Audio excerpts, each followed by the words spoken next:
Sa number 3, mangin mahinay nga lakad sang trapiko ang ginapaabot sa Lunes kadungan sa pagbukas sang klase sa mga pampubliko nga mga eskwelahan.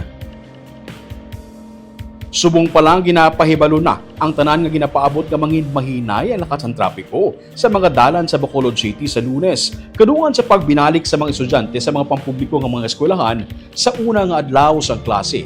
Ginmanuan na sang Office of the City Administrator ang pamunuan sa Bacolod Transport and Traffic Management Department nga siguruhon nga may traffic enforcers ang tanan nga mga dalan sa syudad agud pahagan-hagan ang lakat sang trapiko. Sunod sa kay City Administrator Attorney Mark Steven Mayo, pagatutukan sa syudad ang pagmando sa trapiko ilabi na sa mga dalan nga malapit sa eskwelahan. Dugang pa niya, handa man ng DRRMO nga magpatuman sang water rationing sa mga eskwelahan nga ginakulang sang tubig. Bukas naman ang City Health Office nga magpatigayon sang fogging kag sanitation sa mga eskwelahan nga maga-request sini. Samtang nagpasa naman sang resolution ang Sangguniang Panglungsod sa Bacolod nga nagahaylo sa 61 ka mga punong barangay sa syudad nga mag-deploy sa mga tanod sa tanan nga mga bulutluan. Sa separado pagid nga resolusyon, ginpangabay man sang SP ang BCPO nga pabaskugon ang kampanya kontra illegal nga droga kag batok sa bullying sa mga bulutluan.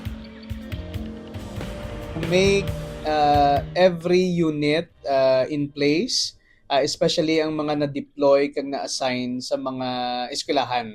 No, because in the past years kabalo naman kita ga-increase gid ang traffic, no, very congested, especially during the opening of classes.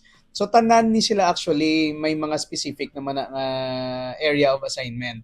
But of course, tungod nagsira ang klase, tinahagan-hagan man ang trapiko, but because of the opening naman liwat, so we will have to require them to heighten sa liwat ang ilang pagbantay kapag regulate sa trapiko.